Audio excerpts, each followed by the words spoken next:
Hello, welcome to another episode of that lovely thing that I have been doing each month for like the last 2 months. Now it's the third. Yes, it is my wonderful Manga Log of April. I am recording this late at night, so I'm not going to be as loud because there's actually people home. And by people home, I mean my neighbors, and I don't want them to think I'm too crazy. So, on to the actual part that you care about. The month of March, I didn't really read as much because mostly I was playing, that small game known as Bravely Default 2. So, it was mostly just a catch-up type month where I just read a bit here and there and just mostly caught up with some series and started a few new ones. But this one, it's not that much. I've only read 43 manga volumes. I've also only read 0 comics, so not read, but finished 0 series.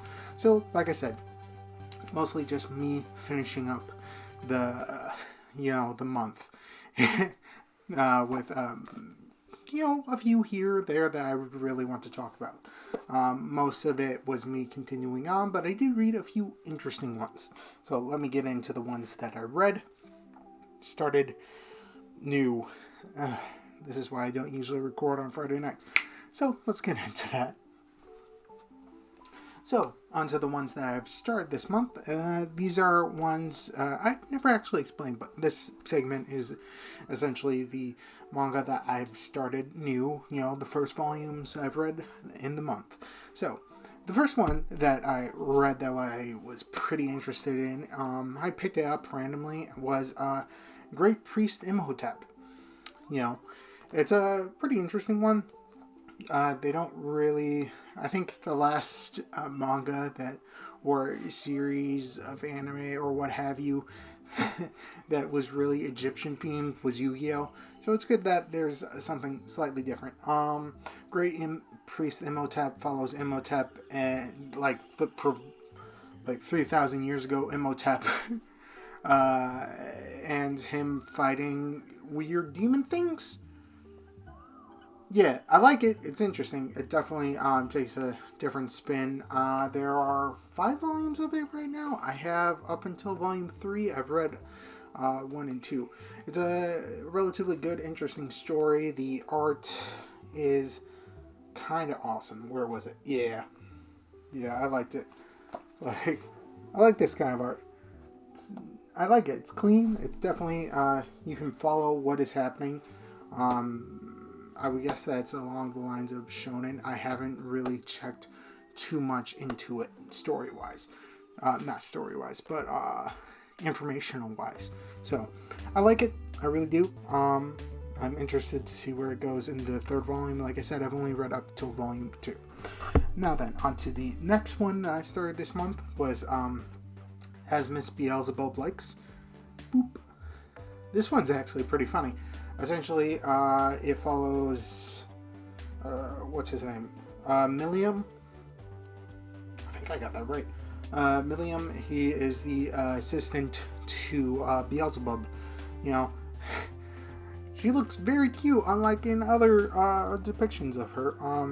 And essentially the bureaucratic runnings of hell, and she loves fluffy things, and he thinks that she's really cute and had a different opinion of her before he started working. And I really like it. It's cute, funny. The other cast of characters that get introduced, I love. They're great. I wish that I can read more of it. I only really saw volumes 1 and 3 at my local Barnes & Nobles, but I have a habit of only buying in order, or else I have a problem for that one Naruto volume that I have completely out of order. But yeah, it's really funny, really cute. The art style is pretty great. Yeah, really, really adorable. Yeah, just look at this. It's cute, adorable. I love them. They're great characters. Probably going to pick up more at some point. So, yeah. On to the next one that I read that I was finding pretty interested in was The King's Beast, which I think I saw a few other people post on Instagram reading it, and it looked interesting. I saw it a few times in like Barnes and Nobles and Books A Million that I was like, yeah, maybe I'll pick it up. Picked it up, and essentially the main character, who I forget their name, Shogetsu? I'm probably no, Rangetsu. Rangetsu's. That's her brother. Essentially, her brother, when they were just kids, her twin brother, just kids, got ripped from her arms to be sent as the beast. What is it called? The beast servant or something. For the palace. He dies. She is like, fuck that shit. I'm going to kill the person that did this. Trains, essentially dresses up as a dude, because that's the only way that they are able to be servant in the royal palace, and essentially is just like, I'm going to kill the person who was responsible for my brother dying. I like it so far. The art wise is pretty good. It has that sort of shoujo style, because it technically is a shoujo, but I like what it is, and the world is kind of interesting. Apparently they have a good, apparently this is set in the same world of a different series, so I will eventually look that up and maybe give it a read, because I don't have enough things to fucking read. But yes, definitely good one. I don't know how it's going to turn out, because this is literally the only one that I've read. So maybe it'll be bad, or maybe it'll be good. I don't know yet. Just like it. That is the other one, I think, is set in the same world of Dawn of Arcana. So, yeah. Maybe I'll check that out at some point. Like this one so far. Definitely a different take type deal. Onto the next one that I started that I kind of really liked. Stomach. Was, I have been killing slimes for 300 years and maxed out my level. Yeah, it's an Izakaya. You could tell by the fact that it's a fucking long name. But essentially, the main character, or Aza? Fuck me, I'm terrible at names. Azusa? I'm probably fucking that up, but live and learn. She was essentially, she worked herself to death in Japan, as they do, because that happens. Fucking shit. And she gets reborn into a new world. She asked for essentially immortality, and she was given the ability to become a witch. And she mostly just wanted to relax. And, she joined the Adventuring Guild, but she found out that from her house to the Adventuring Guild, there was like some slimes, and she's just like, fuck it, I'll just kill some slimes on the way, get some money, and be relatively easy. She did that for 300 fucking years. Just that routine over and over and over again. To the point where 300 years later, she was like, wait, I don't remember what my level is. It can't be that crazy. It turns out it is. And she became overpowered without ever actually fucking knowing about it. So I really liked that. It was definitely a funny take. And the other characters that show up that find out that she is stupidly strong to fight her. It's great. Really funny, different take on the fact that overpowered characters in isekais. Definitely liked it. I bought volume 2 and I think 3. No, I think I only got volume 2 because I couldn't find volume 3. But then there's a few other ones. But yeah, definitely go check it out if you want a less dark isekai. Though there is one very funny panel that I love that made me laugh a lot. Where is it? It's it's this one.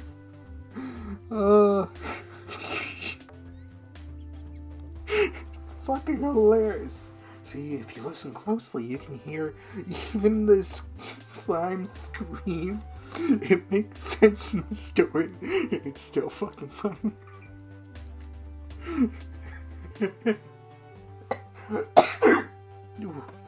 Okay, we're gonna continue. I don't know the next one. I don't really know how to pronounce the main title, so I'll read the undertitle, which I don't know. I think it's Heterologica Linguistico, or an Introduction to Interspecies Linguists.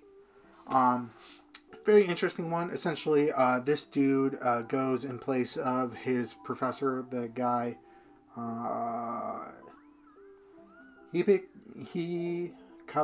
Hibaka, who goes to the netherworld and is essentially there to study the linguistics of the different monster people there, which is pretty interesting for a different take.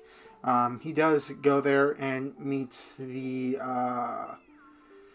what is it called? His professor's half daughter, half human, half werewolf daughter, Susuki.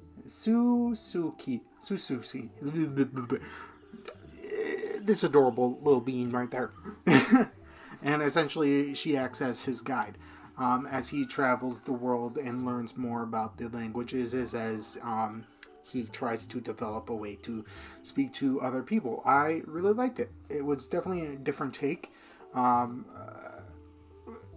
Language in itself interests me, even if I'm only have one language. It's kind of, whenever you think about it, in the most basic fundamental things, language is just meaning that we assign to sounds coming out of our mouth. Very interesting type deals, and yeah, I like it. It's definitely a different take. It's a lot wordier, mostly because you have to explain the different languages of the different creatures. But I really liked it. It was very, very solid. And this guy just slowly learns about the different species within the world and the different sort of social norms at other points, and just learns. At some point I will remember to actually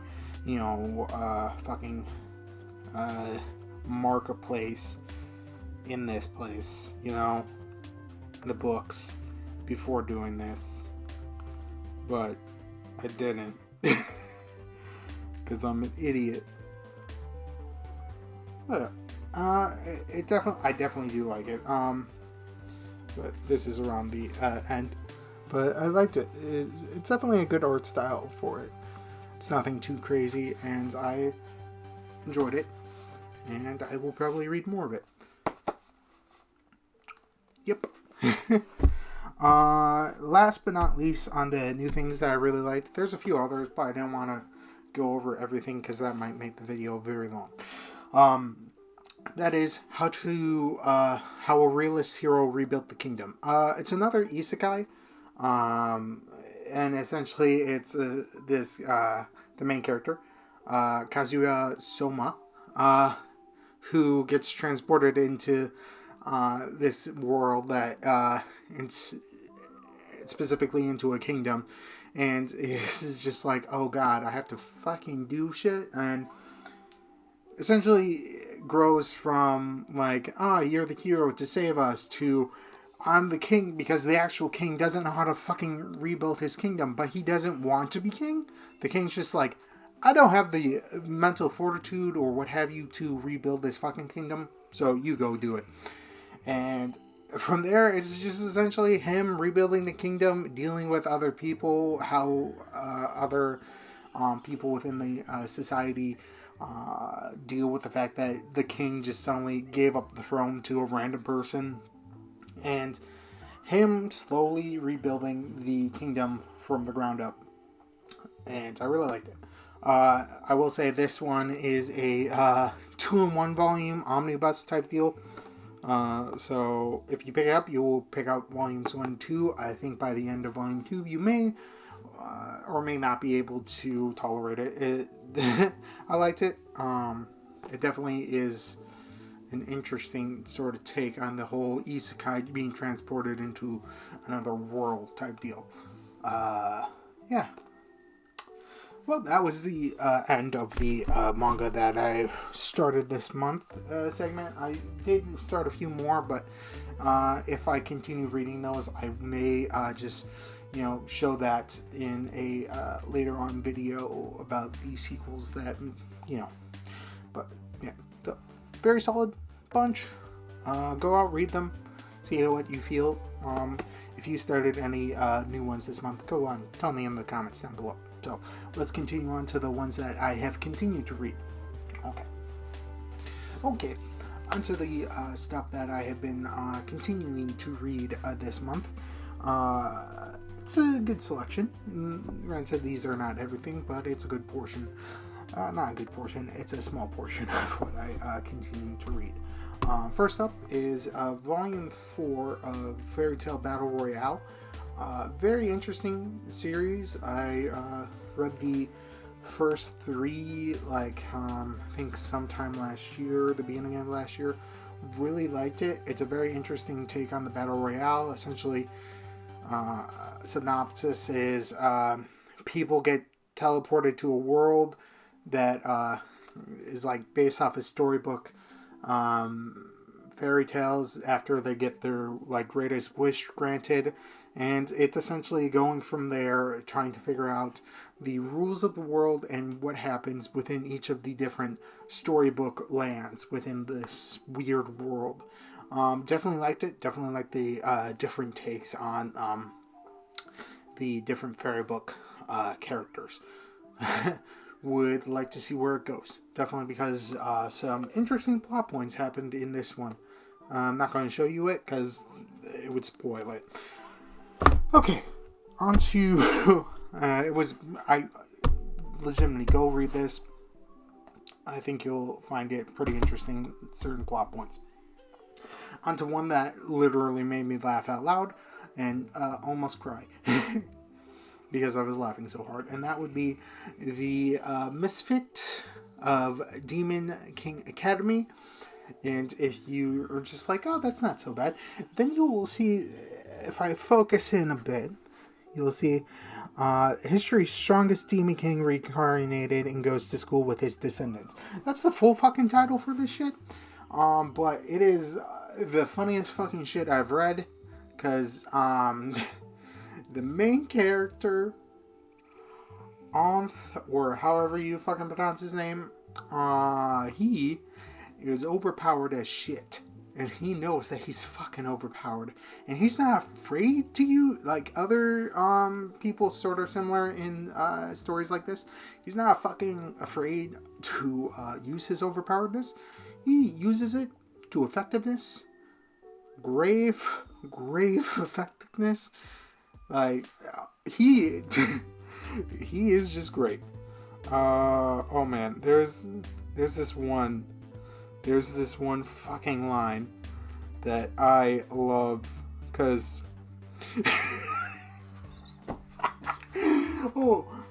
I'm not afraid to show you this because it's fucking hilarious no matter what. If you saw the anime and you saw that one part, this is that one part and it's still fucking funny.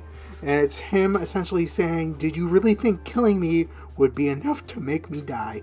This shit fucking slaps for all the weird reasons that most overpowered characters do. This is great. Go read it. The story is pretty great, and I love the fucking... He is so fucking overpowered. What? Did you think killing me I would die? No, fuck that shit. I'm too busy. Fuck that shit, I'm out. No.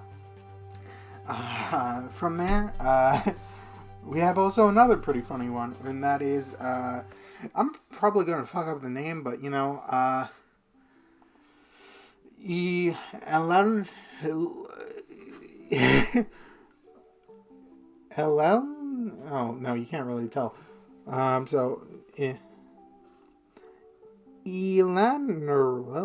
and Duelia? I don't know how to pronounce that name. But essentially, it is from the same creator as Which Had a Tilia. Great series, go read it. But this one is definitely a funnier story. I mean, there's some funny parts in Which Had a Tilia. I forgot to peel off a sticker right here. Don't worry about me.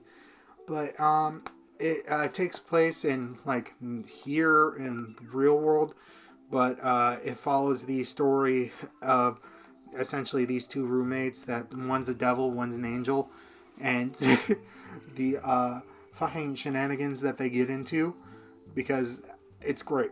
I love it. It's funny. I also love the art style that Kamue Shimura, her art style, chef's kiss. Yeah.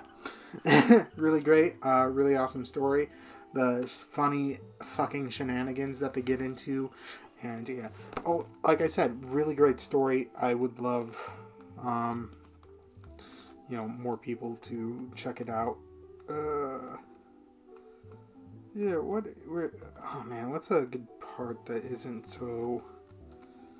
Oh man.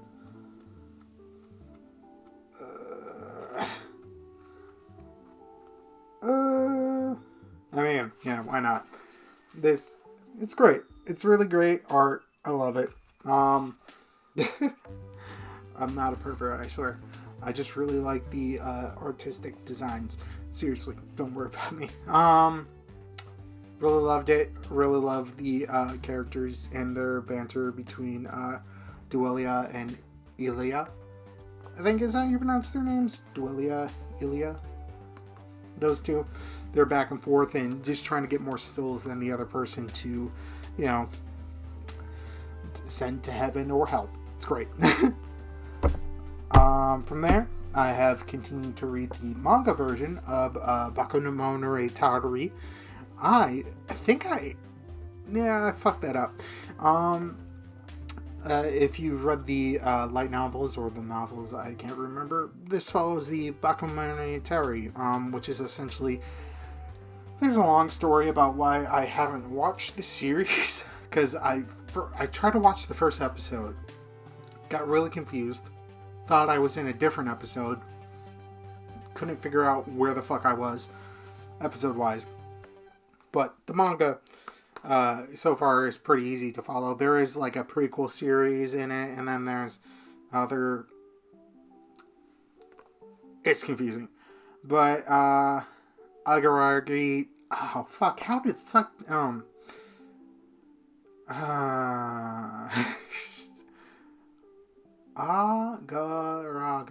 Agaragi. I think is actually how you pronounce his name. He, fights about aberrations that are all apparently cute girls. That's how it works. But it's a very, very word-heavy, compared to other manga, because you can, at points, it's like a whole fucking paragraph. I could show you some panels, but I can't. This one seems alright. It's just really good art style, though, and really good flow to the panels. Definitely go check this out. There's only 7 volumes right now, I think, unless Volume 8 came out when I didn't look. So, go check it out. Interesting story. It's hard to explain sometimes. So, from there, we have Beastars, Volume 5. I also proceeded to buy Volume 6 and 7. I'm almost caught up to where I can buy it as it comes out. So, yeah, definitely like this series. Definitely would go recommend reading it if you haven't read it yet. Most people know what Beastars is about, but essentially it just follows the Gauche and his exploits. Really good. Really liked it. Definitely has. Oh god. Definitely just really like the story of it. Definitely tells a different kind of story than you would think. Also, it's really great. The panda is panda guy is really my fucking favorite characters. Awesome. But yeah, go check it out. Most people recommend it. I recommend it. Go.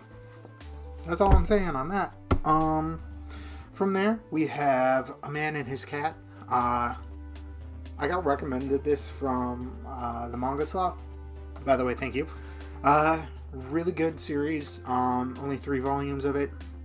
Essentially, this dude, Mr. Kaneda, adopts a cat called Fukumaru, who is adorable.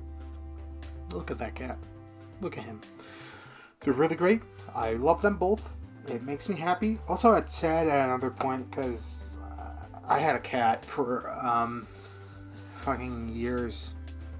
Since when I was 5, I got a cat, and she lasted very long. So this makes me feel happy. Also, wish that I had a cat again, because she died like several years ago. But this just makes me want to have a cat again. But it also reminds me of the good times I had with that cat. I'm gonna just say go read it before I start crying. Fuck. Really good story. Just if you've had a cat at one point, I'll make you miss that cat maybe a little bit, like unlike me. Speaking about cats, moving on.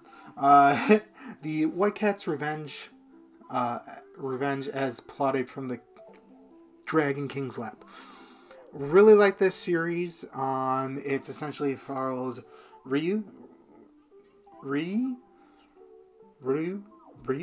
however you pronounce her name, as she got teleported to another world. So it's a different Izakaya with her friend, who essentially ruined her life in some way, and she got teleported to this new world. She turns out to be a blessed child and eventually finds a ring that can turn her into a cat, and it's a great story. Really good art. I really loved it. She turns back and forth between a cat and a human. But, yeah. Also brings up the thought process of why don't we just talk about this shit? You know? Just talk about it. You know? Just talk. So many different problems would be solved if you just fucking talked.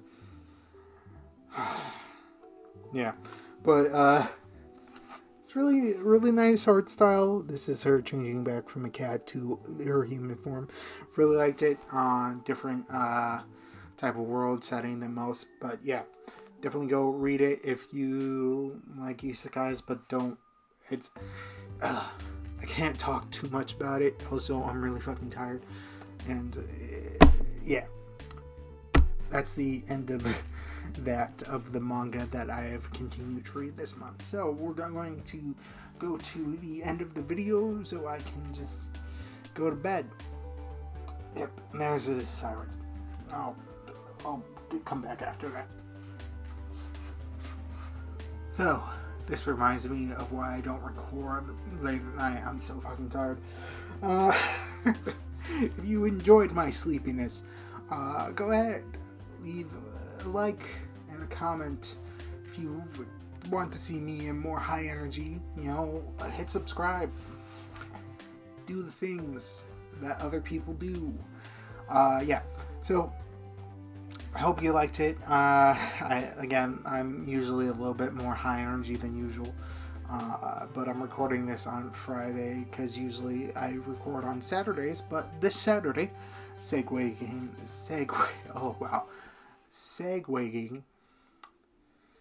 Moving on to why I am recording on Friday night is because this Saturday I am going to be doing a live stream with the only MangaSloth. Though by the time this is posted, it should have already happened. So you can go check it out. Hopefully it was good. Hopefully it was. If it wasn't, I'm sorry. Yeah, this will be my first live stream, so if you have feedback on that, go ahead, leave it. I would like to try and do more of that in the future. Yeah. Oh yeah. Leave in the comments down below what you've read this month. I'm really interested. Maybe I'll get more things to read. I already have so many. And I'm still not being Bravely Default. Go out, read manga. Also, make sure you go to sleep on time. This is for me and for you. Make sure you get a good night's sleep every once in a while. Bye. Go read manga. Bye.